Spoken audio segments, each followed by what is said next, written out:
What is up, YouTube? KM888 here, and I'm back again with my current Pendulum Magician deck.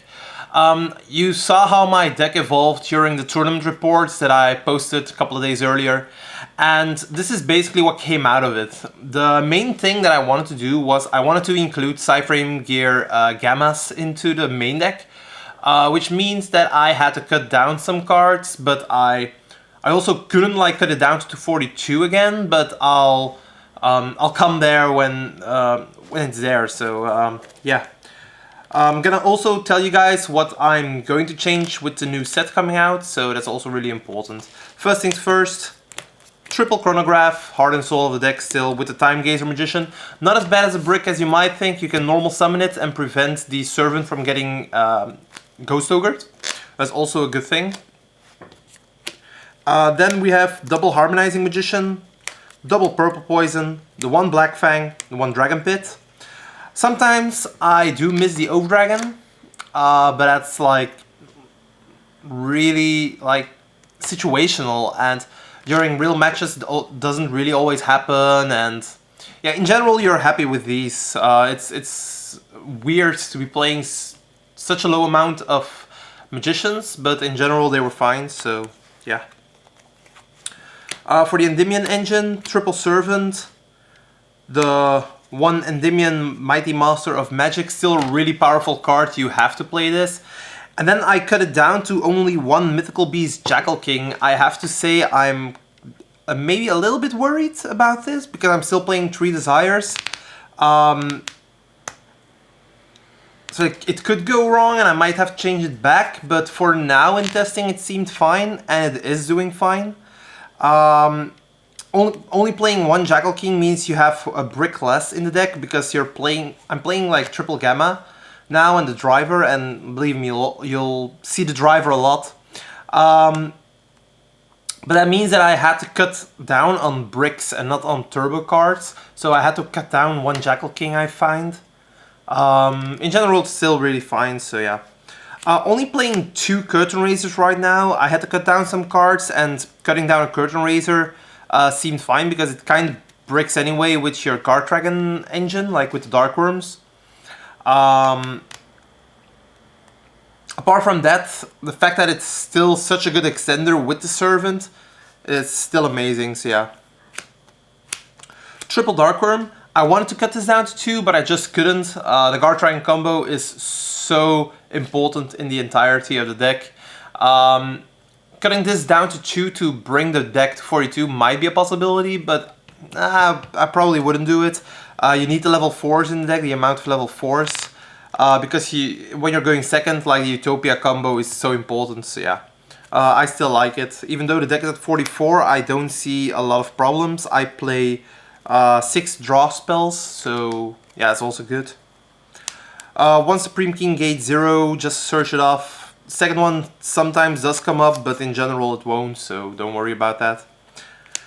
And I'm now playing the one Aether, the Evil Empowering Dragon, over the Amorphage slot. So the thing that I've noticed during the event is, with losing so many die rolls, it's fine if you have the slot in the main deck.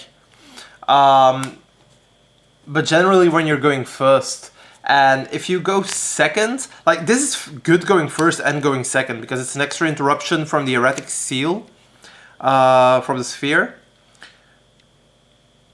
when you've established your board. But it's also good going second, because you can just normal summon it by tributing something, banish a problematic card, try to lure something out. This is sent back to the extra deck. With the Electromite you can bring it back, have a chronograph, special summon it again, banish something else, link everything away, and then pendulum summon it out again, banish something else again. So that's actually a thing that could happen. It's also really good against True Draco, because they only play 6 monsters, you just start banishing them. So for now I've put this in the main deck, because it's decent-ish going first, and it's good going second. The Morphage is only good going first, so yeah, I cut it out of the main deck for now. That's it for all the Pendulum monsters. It's a lot of Pendulum monsters, but you need that. The one Destrudo to finish the Guard Dragon combo, I think it's more viable in Pendulum than the Brotar. If you're playing Brotar, it's definitely a possibility, but then I think you have to run the Pisty in the extra deck as well. Pisty I don't think is that great. And as well, like you should run like a main deck searchable thing for the Brotar, like a Chaos Dragon Levianeer, maybe the price card, that's a possibility. Or else you can also like run one Phantasme, but I just feel that's going first, win more maybe. I feel the Destrudo is way better. And then the triple Gamma with the one driver. At the moment it's already really good in testing, it seemed to be fine. After the set hits tomorrow, I think, the Battle of Legends, Heroes Revenge, we'll be getting Psy-Frame Lord Lambda. And Lambda will make our deck way more consistent because you can make it. And then your plays are safe from hand traps if you have a Gamma in your hand. So, because you can throw it just in your turn, and if they try to hand trap you at that point, you just get a free Omega out of it as well. So, just rip another card out of their hand. It's like the main reason I like this engine right now.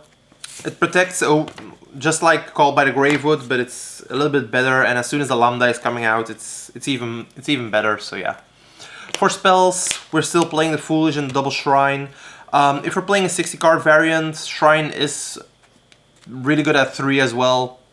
But I don't think you should play 3 Shrine at the moment, even though it's a really important starter. Having 2 of them, it really sucks if you're playing a bit more bricks, like with the Gammas. 2 Duelist Alliance and 2 Pendulum Calls. I'm still playing 3 Desires. In that regard, 2-2 is the correct ratio. If I wasn't playing Desires, I'd be going 3-1, but yeah. Then we have the triple Spell Power Mastery. Really important card. If you draw this in conjunction with the Servant, you're basically automatically going to win, which is cool. So yeah. Card's really awesome, so yeah. Triple Pot of Desires, double Allure of Darkness, the one Upstart Goblin. These are my draw spells. They are really important, especially with Thunder Dragon being up and about. If they go first, put up a couple of Colossuses, you can still draw the shit out of your deck and get things going. So yeah.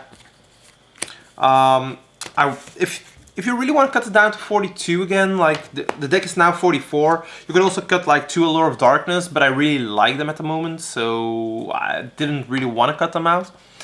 And then the final card is the Double or Nothing. This card is just such a win card, it's amazing. Like, you can make rank fulls like easy. This card just makes sure you go through 4 negates against Salamangreat, against Sky Striker. It's amazing.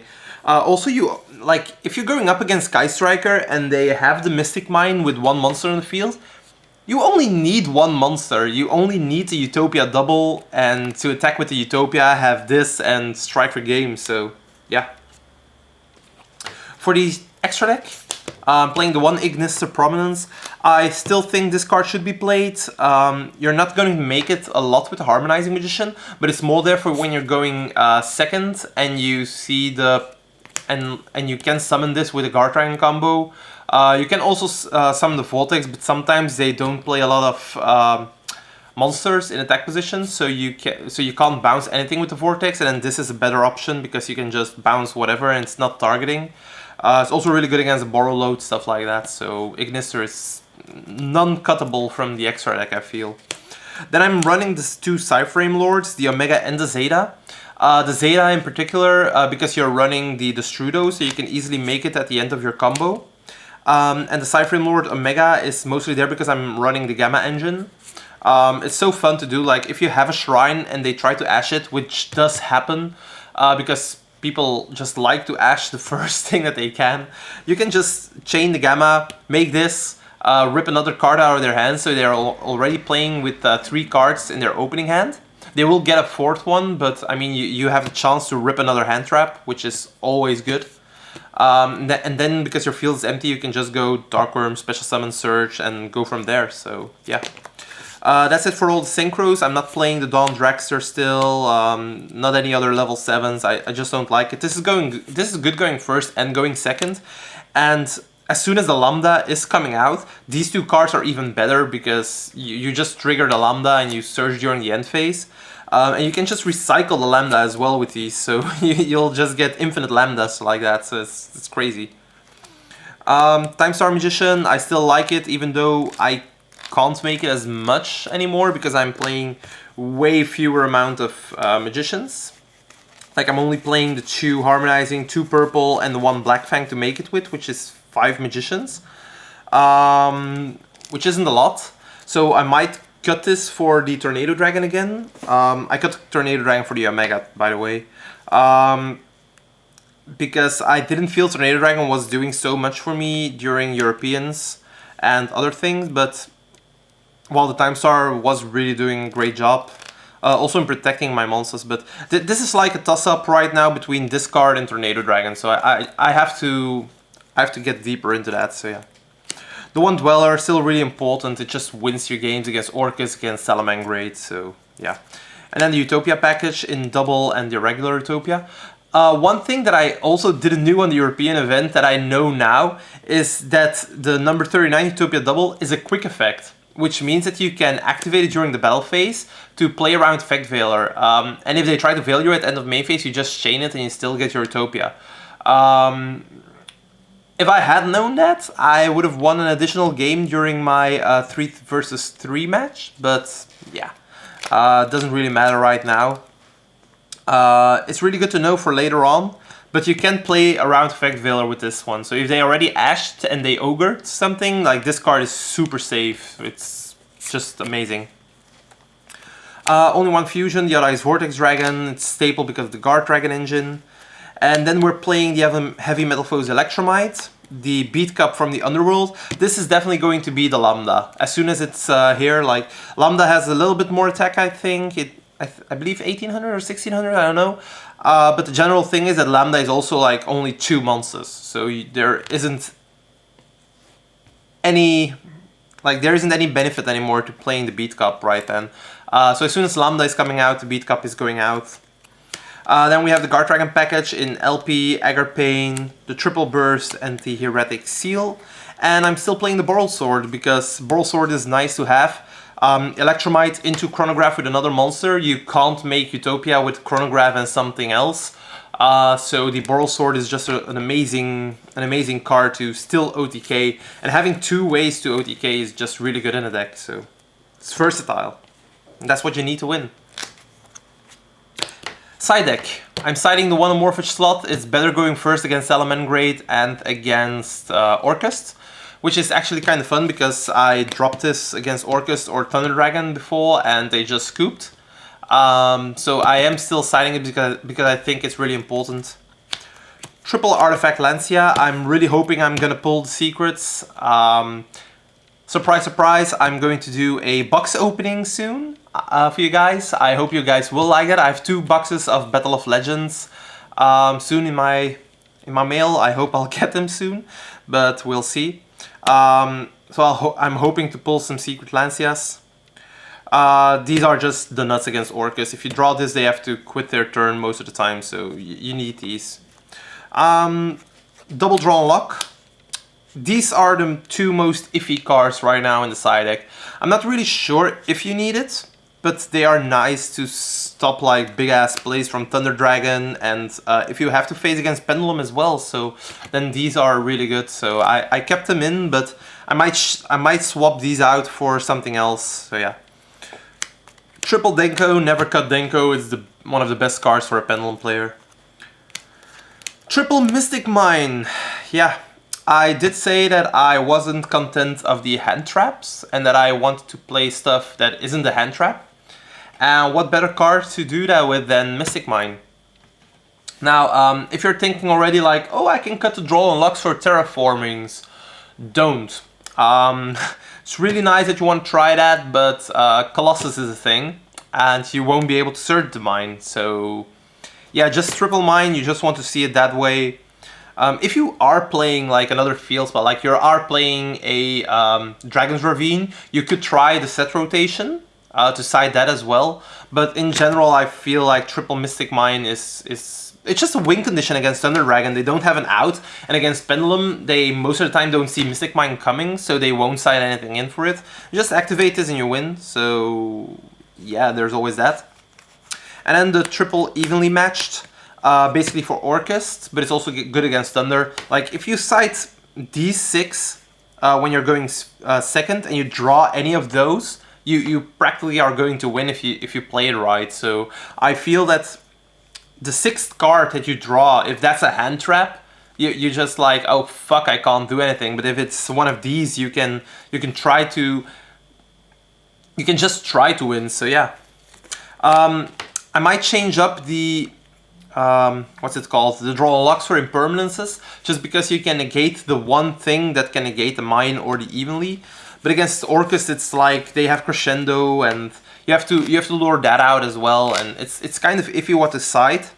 But in general, I feel like this is really good. The 2 draw locks are the least important cards of the side deck right now. So yeah, that was the deck profile. I hope you guys liked it. As I said, I'm going to open up 2 boxes from the Battle of Legends as soon as I got them. And as soon as that happens, I will make another video, and then I'll do another deck profile because I have the Lambda, and by then I hope I've fixed like all the small problems that the deck still has. But in general, I'm already happy with it. The deck's performing well. I'm not really sure what I'm going to do yet for my 1000 sub special. I might gonna do some duels, like just real life duels against friend of mine, just to let you guys see how I play. I really don't like doing that on Dueling Book in front of a webcam, just because of the fact that I feel the shuffling and the range of the cards that you're pulling are way different than in real life. So yeah, I hope you guys like that. Let me think in the comments what you think about that, and I'll see you guys in the next video. Ciao!